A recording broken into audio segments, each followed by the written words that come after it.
About a year ago, Facebook announced they would be releasing a set of glasses in partnership with Luxottica and Ray-Ban. We didn't know if these were smart glasses or AR glasses or surveillance glasses, but just a few days ago, they kind of silently released. Turns out they're pretty divisive, and for good reason. Well, here they are. I've been using them daily since they released. I've traveled with them, just walked around with them, and I've got a lot to say about these odd little spectacles. And I kinda love them. But there's way more to this. We gotta talk about privacy, surveillance, protection, the usefulness, and what these things actually are and what they do. I know my channel is primarily focused on virtual reality, but I'm going to be covering augmented reality when I have the chance, as it massively fascinates me. And that's kind of the funny thing. These glasses are not augmented reality glasses. Far from it, actually. There are no displays, no real interactivity, no tracking, no filters, but Facebook is very open about these glasses paving the way for their eventual augmented reality glasses. This is essentially step one, and they serve as a middle ground. I have a fully functioning set of augmented reality glasses that I will make a video on soon, and I've been using them a lot, and those are incredible. But these Ray-Ban Stories aren't just smart glasses like we've seen from Amazon or Snapchat and Google. They've got a lot to offer in a small package. So like I said, these are the Ray-Ban Stories. I've got 3 versions here: the classic black Wayfarer, a green transition lens Wayfarer, and a more round brown pair. And they all do the same thing. You just got different styles to choose from. The packaging is really nice, actually a cut above most typical Ray-Ban products. You get a case that also functions as a charger, a microfiber rag. The glasses themselves are just as you'd imagine a pair of Ray-Bans to be, the usual Ray-Ban logos and etching on the lenses. The differences here though are in the details. On the front of the glasses you have 2 5-megapixel cameras, a button on top, 2 LEDs, one on the inside to let you know that you're recording, and one on the outside to let everyone else know that you're recording. And I'll touch on that in a second because that's a big one. There's also a power switch that doubles as a privacy mode, turning off the microphone and cameras. The side of the frames function as a touch interface of sorts, allowing you to pause, play, and skip music with simple gestures. And there are tiny speakers on the frames that allow you to listen to media or take calls, and finally a few microphones. Now what's shocking to me is how loyal the size and form factor are to a typical set of Wayfarers, and the cost isn't that insane. A typical set of Ray-Ban Wayfarers usually cost around $150, and the Stories are $300. So for twice the price, you get a very similar set of glasses in terms of looks, and the logo that people already overpay for with a ton more functionality. And before I get into the good and bad and moral and ethics of these glasses, let's just talk a bit about the functionality and what these glasses accomplish and why they're even a thing. Ray-Ban Stories are kind of just glasses with cameras in them, and that may seem incredibly unappealing for many reasons to a lot of people. But to others, that sounds like a great idea. For me, example, the idea of being able to capture video or pictures from my field of view without holding a camera just sounds amazing. I can understand that many people just don't see that appeal, or you think I have a camera that can take better pictures and video right here in my pocket. And yeah, you're totally right, but that always takes one of your hands and usually your attention. Imagine trying to ride a bike while taking a video. That's probably not going to turn out the best for you. And then you might say, well, I'll just get a GoPro. And yeah, you could, but strapping a GoPro to your head is a lot less comfortable, socially accepted, and GoPros are still expensive. Plus, if you're outside, you're probably going to be wearing sunglasses anyways, so why not just combine all of that technology? Another huge bit of functionality was taking phone calls from the glasses. I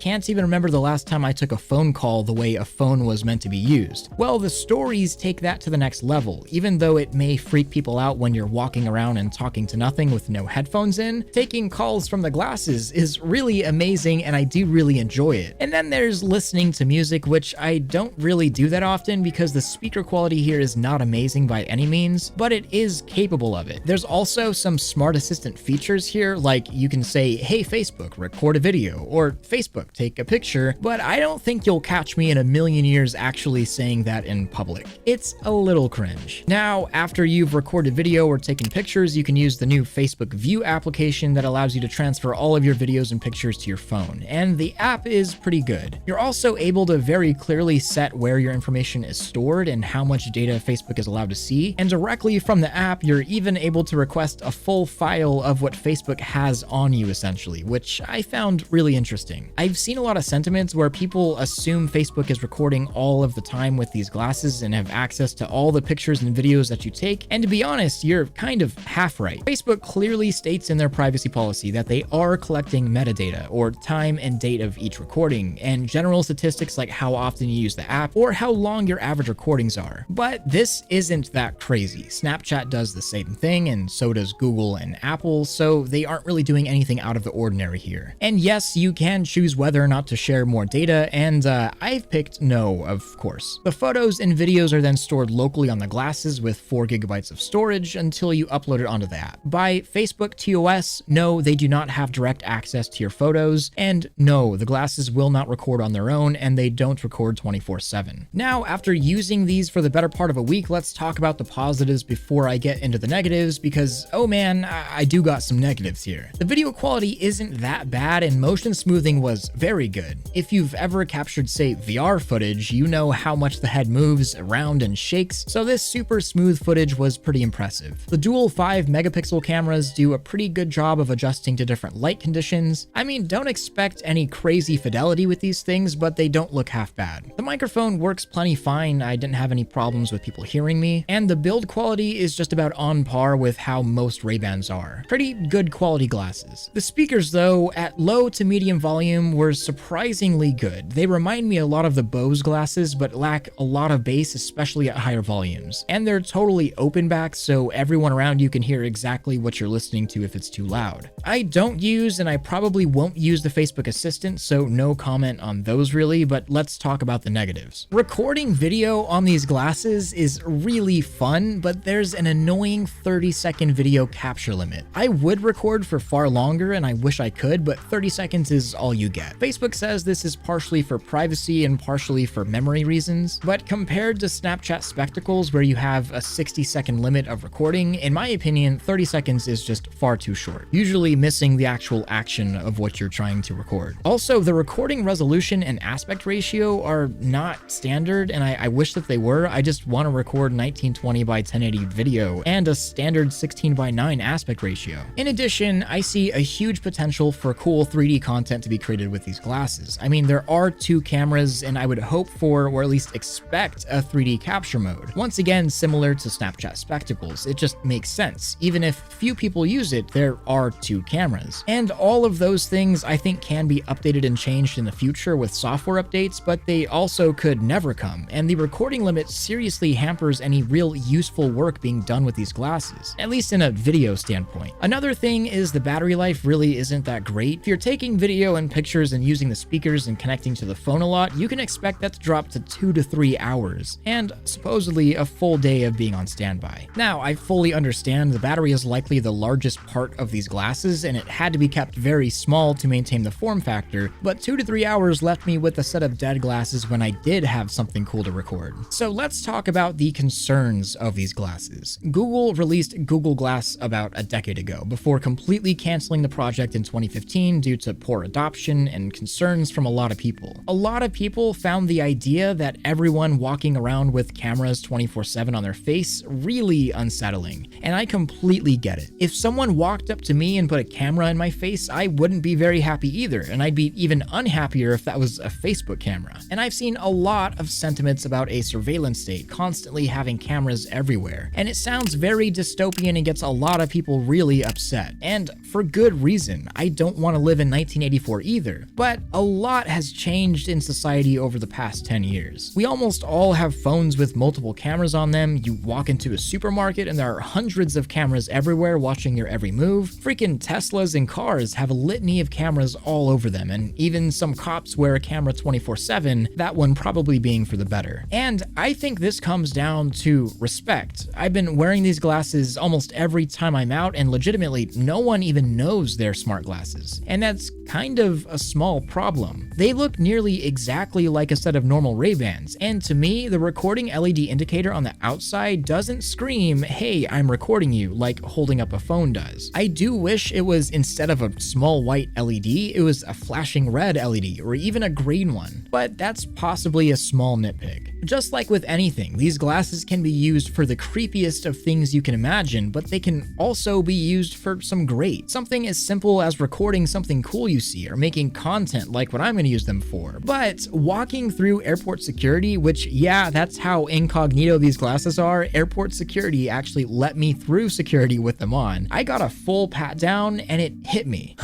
Having a camera like this is really useful and keeps hands where they're supposed to be, and allows you to have footage in case that boundary is ever overstepped. But in terms of respect, it's up to the user. I don't believe in the philosophy that I have nothing to hide, so here's everything about me. I like my privacy, but I also really like cool tech, and I also wear sunglasses all the time. And Ray-Ban Stories are literally just cool glasses with cool tech. It's kind of like a smartwatch. If I'm going to be wearing a watch, I might as well have one that does a bunch of cool things. And I feel the same way about these glasses. I do say this conversation is far from over. These first glasses are like a series 1 of AR glasses. Yeah, they only record, have speakers and a mic, and look like normal glasses. But it's the stepping stone as to what AR will bring. Whether that's getting the public used to walking around and seeing people wearing glasses with cameras on all the time, or that's just purely cramming as much technology into a small form factor as possible. I don't know, but they are coming, and this is the first consumer device from Facebook Reality Labs that touches that at all. And wrapped up in a really cool set of glasses that I enjoy are an entire cabinet of ethical questions and whys and morality questions and surveillance and privacy concerns, and I think that's really worth talking about. These are cool, and I like them, and I'm going to use them to make content, and I see all the good, but I also see all of the bad that these can bring to the table. And hopefully you do too. These are the kinds of conversations that we should be having now, not when AR glasses are on everyone's face. So let's have it.